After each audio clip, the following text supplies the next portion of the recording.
This is going to be my next project on the bench. Now this Zenith porthole here, that's a future project. Maybe this fall I'll get into it. I've owned that set for quite a lot of years. It used to work, but with age and sitting around it no longer works. But this one, if you remember from a video earlier, I had picked this up from a seller in Illinois, and this nice mahogany console cabinet with a TV inside of it. It's a Zenith, another Zenith. He had a dog, and the dogs kind of scratched this up. I always have to be careful with my two big dogs that they don't do that. So generally, if I have anything in the house like this that I know that they're going to be jumping up because there's company or somebody, I make sure there's a heavy cover over it so that they can't do what this guy's dogs did to this set here, and that's scratch it up. But I think in a case of something like this, some Old English will probably pretty that up real nice. I'm not going to strip and refinish this thing. I just don't think I want to do that. And speaking about mutts, you guys clear out. Okay, come on, Bo.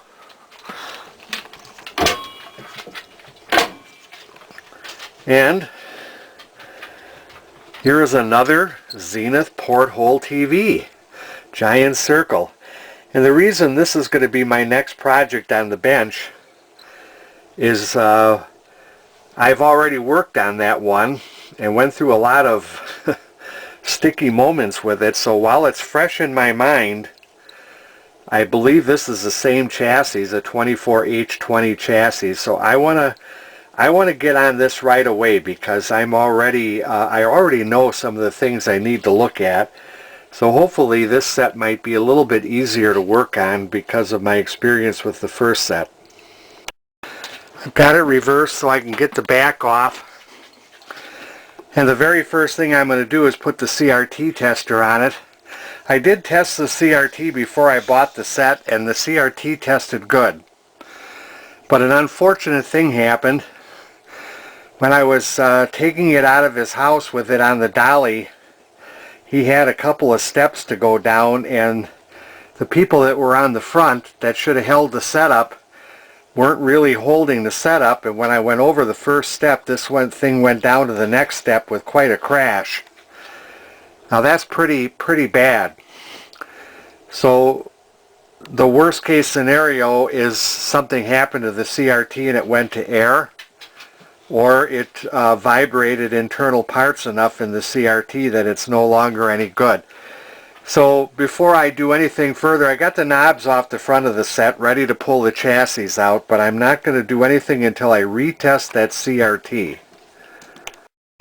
And so I've got the CRT tester on it, and I'm letting it heat up real good. I'm going to leave it on for a half hour or so before I actually do any real testing of it. Just let it cook for a while.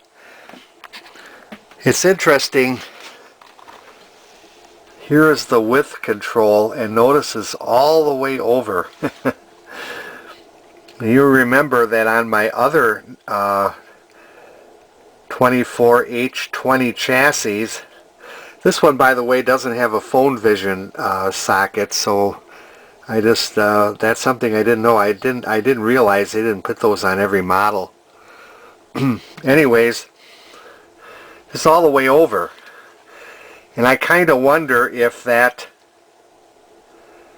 .0033 mica cap on that width coil is bad. I bought another one. I bought two. So I will probably just go ahead and replace it no matter what. So we'll let this thing heat up, and I'll see what the quality of the tube is. I've had it on for about 35 minutes or so. Here's the emissions. Very good. Should be a nice bright picture. The only problem is the cutoff is out of range. It's at the far end. So I put it right on the line. According to this, is right on the edge. I don't think this will make too much of a noticeable difference, but that's very high emission. So at least I know that that bad boom it had when I was taking it out of the house, at least I know that it didn't damage the CRT. That was my main concern, was because it really did take quite a clunk. So now I'm going to pull the chassis and put it up on the bench.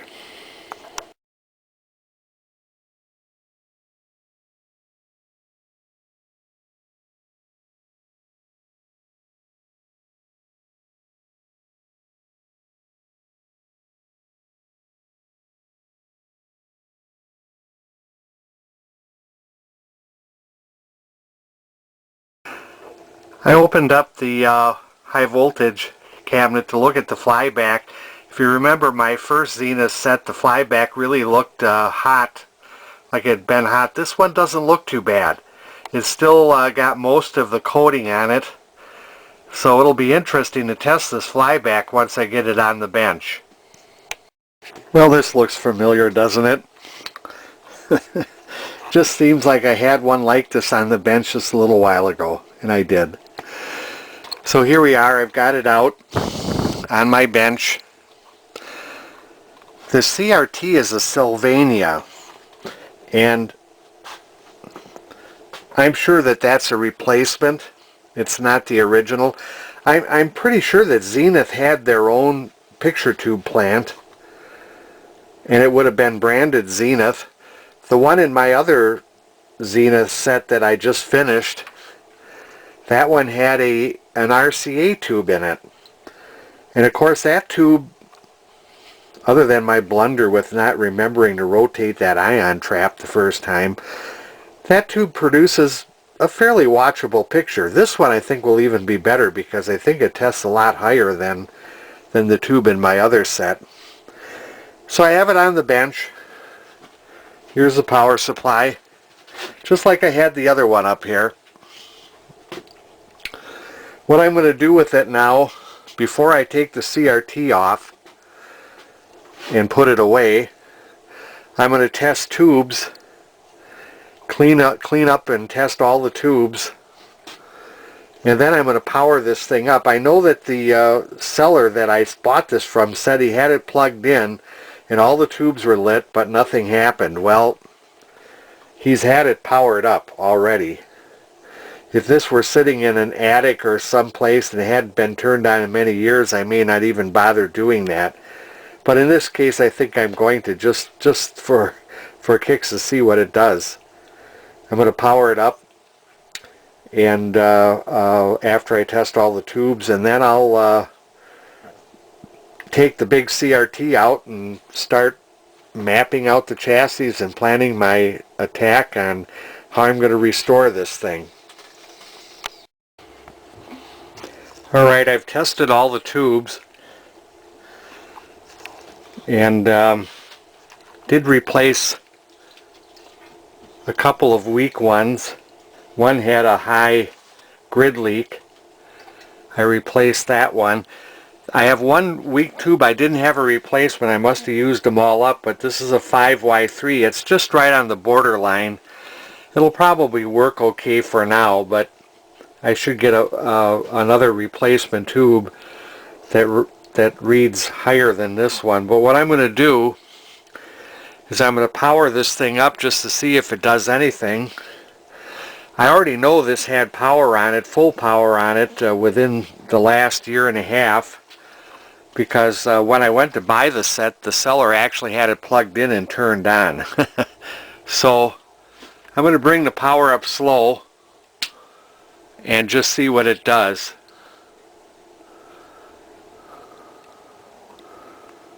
If anything. I notice I'm not getting any pilot light action. That pilot light's probably burned out. I think it's the number 47.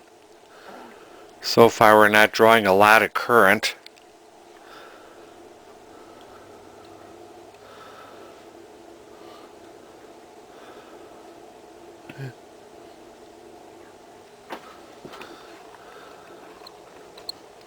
Tubes are all lit.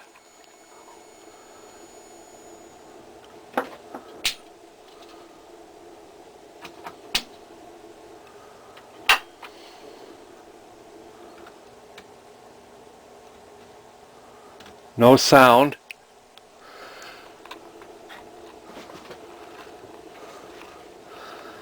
So I suspect that more than likely this set has, oh, I saw there must have been high voltage.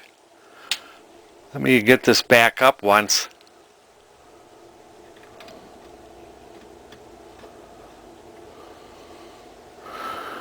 Let's see. Now if I shut this off, yeah, look at that. So there is some high voltage present. And let me see where the brightness is. Maybe the brightness is kind of turned down. There's no sound, so brightness pot seems kind of frozen. Let's hit her with power again.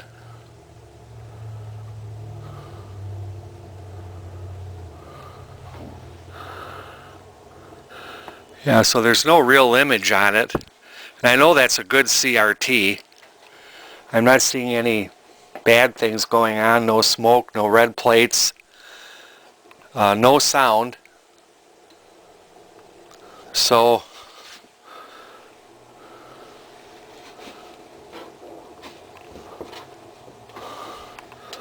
and again we'll power it down there. See, we get some action. So there's actually high voltage coming through, which is good. Of course, this thing needs a complete restoration. I just did this just to see if it did anything, which it does. I can get a little bit of a raster. Let's try it one more time. Set it right at 120 volts. Let's see. Well, I'm drawing about 1 3/4 amps.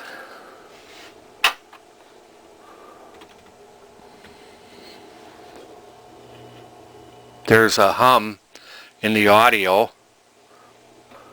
Probably bad capacitors. And I'm going to shut her down. And there you can see a picture flicker, at least some CRT action there. Well, it's going to need a restoration, obviously. We'll see what I find all that's wrong with it. And I'll have to get a replacement 5Y3 tube. I'm amazed I didn't have any left, but I don't. I have probably a dozen or better 5U4s, 5Y4s, other rectifiers, but not a 5Y3 anymore. But I know I had some at one time. I must have just used them. So that's about it for now. I'll post this video. The next step is I'll take the CRT off and upend the chassis and take a look under there. I know what I have to do and what I have to replace from the other one. This is missing this spring. There's a spring that should go from here to here to keep this bezel held up like this. When the set is out of the cabinet, I'll have to rig up another spring for that. Apparently whoever replaced the CRT at one time never put the spring back up there. Minor thing. So for now, that's about it, folks. We'll get into this thing and see what I have to do. I know I'm going to replace all the capacitors, but there's probably lots of resistors too. That's about it for now.